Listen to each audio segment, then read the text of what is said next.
പ്രസവിക്കുന്നതിനു മുമ്പ് എല്ലാ വേഡൽസിയിലും മഞ്ഞിലുണ്ടാക്കിയ ദ്വാരം പല്ലുകൊണ്ട് വലുതാക്കും. പ്രസവം കഴിഞ്ഞിട്ട് കുഞ്ഞിനെയും കൂട്ടി വെള്ളത്തിലേക്ക് എളുപ്പത്തിൽ പോകാനാണിത്. ഓട്ട ശരിയായ വലുപ്പമാകുമ്പോൾ അവൾ ഐസിൽ കയറിയിരുന്ന് ഏകദേശം 4 ഡിഗ്രി ഫാരൻഹൈറ്റുള്ള കഠിനമായ തണുപ്പിൽ പ്രസവിക്കാൻ തയ്യാറാകും. കുറച്ച് മിനിറ്റുകൾ കഴിയുമ്പോൾ കുഞ്ഞ് ജനിക്കും. പക്ഷേ ഒരു നിമിഷം കൊണ്ട് അമ്മയുടെ ചൂടുള്ള വയറ്റിൽ നിന്ന് തണുത്ത തറയിലേക്ക് വീഴും. ഈ വലിയ താപനില മാറ്റം കാരണം കുഞ്ഞ് കിടന്ന് വിറയ്ക്കാൻ തുടങ്ങും. അതുകൊണ്ട് ചൂട് കിട്ടാൻ വേണ്ടി അമ്മയോട് ചേർന്ന് കിടക്കാൻ അത് നിർബന്ധിതനാകും. ജനിച്ചിട്ട് ഒരാഴ്ചയിലധികം കുഞ്ഞിന് വെള്ളത്തിലിറങ്ങാൻ പറ്റില്ല. അത് ഐസിൽ തന്നെ കിടക്കണം. പക്ഷേ അന്റാർട്ടിക്കയിലെ കാലാവസ്ഥ ആർക്കും പറയാൻ പറ്റില്ല. പെട്ടെന്നൊരു മഞ്ഞുകാറ്റ് വന്ന് താപനില 40 ഡിഗ്രി ഫാരൻഹൈറ്റിനും താഴെയാക്കും. ക്ഷീണിച്ച അമ്മ കാറ്റിൽ നിന്ന് കുഞ്ഞിനെ സ്വന്തം ശരീരം കൊണ്ട് മറച്ച് സംരക്ഷിക്കും. 3 ദിവസം കടന്നുപോകും. രണ്ടുപേരും മഞ്ഞിനടിയിൽ മൂടിപ്പോകും. എന്നിട്ടും കാറ്റു നിൽക്കുന്ന ഒരു ലക്ഷണം പോലും കാണിക്കില്ല. ഇപ്പോൾ സീലമ്മ തീരെ വയ്യാതെയായി. അവൾക്കൊരു വിഷമമുള്ള കാര്യം തീരുമാനിക്കണം. അവിടെ തന്നെ കിടന്ന് കുഞ്ഞിനെ കാക്കണോ അതോ ശക്തി വീണ്ടെടുക്കാൻ വെള്ളത്തിലേക്ക് തിരിച്ചു പോകണോ?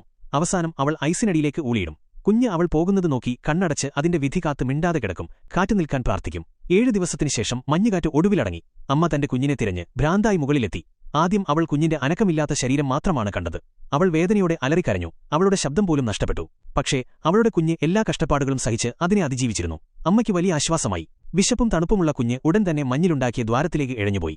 അതിനൊടുവിൽ വെള്ളത്തിൽ ഇറങ്ങാൻ പറ്റും. ഇനി മുതൽ അമ്മ അതിനെ നീന്താൻ പഠിപ്പിക്കണം.